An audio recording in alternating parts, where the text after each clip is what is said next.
If you want to develop core muscles for running, we need to stop doing exercises such as plank or abdominal crunches. These exercises mainly build muscles at the front of your body, the anterior chain. But if you think about it, this is the opposite of what you want to achieve. You already spend the whole day sitting in the office chair. That makes your hip flexors tight, the shoulders become slouched like this, and the back is rounded. And the exercises such as plank and crunches reinforce these bad habits, whereas a good running posture is the opposite of that. Your head should be tall, the shoulders should be back, and the chest is proud. In order to develop this posture, we need to build muscles in the posterior chain, the upper and lower back, the glutes, and the hamstrings. Okay, but you may ask, why so many high-level runners recommend doing planks and such? As an example, this is an Olympian runner, Steven Scullion, demonstrating some of the exercises. But here you need to understand that they have developed the skill of running over the years, putting countless hours of practicing that perfected their technique. They have become specialized in running to such a degree that their body requires something completely different to balance the muscle development out and avoid overuse injuries. And at the same time, recreational runners such as you and me, we need to maximize exercises that support and even mimic the good running mechanics and avoid the ones that reinforce bad habits. The first exercise I recommend is the pulsing Superman. Start by lying face down on the floor and lift your chest, arms and legs for a fraction of a second, just enough to feel your back and glutes working. Instead of making a long pause at the top, I recommend going for many reps. Lift and lower in a controlled rhythm, up and down, up and down. This teaches your body to avoid constant tension and stay relaxed, which improves running economy.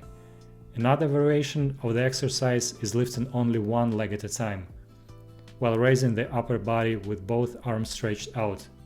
This helps train your body to stay upright and prevent the rounding of the lower back while running. The next exercise is simple Flutter Kicks. It directly works the abdominal muscles. The way I recommend doing this is almost opposite to the prone plank. Notice that the head, shoulders and arms press against the ground while performing the kicks. This ensures that the upper back stays straight and reinforces good vertical posture, while teaching the body to engage the abdominal muscles as the legs keep moving. Okay, now let's do some loaded movements. The Kettlebell Swing is probably the most effective exercise all around, especially for running. It teaches the body to produce a lot of power and hip extension. This directly translates to vertical and horizontal jumping, as well as running in general.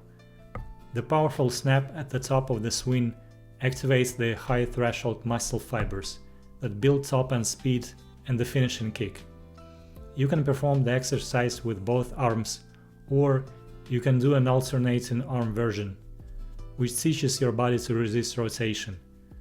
Regardless of the variation, the swing builds a very strong core that supports any athletic activity. Next is the Sandbag Squat. I especially like this exercise because it's simple and accessible. You can use a sandbag, medicine ball, slam ball, or even a weighted backpack. It works similar muscles to the kettlebell swing, but instead of developing power, it focuses on muscle growth and builds strength and endurance in the posterior chain. It creates a strong foundation on which the kettlebell swing then builds explosive power.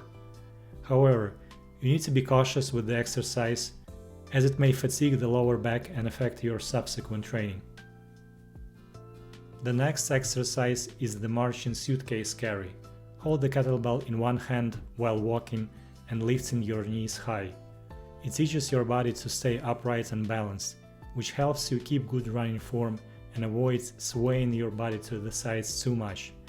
This is really important at the end of a race when you get tired and your form starts to break down.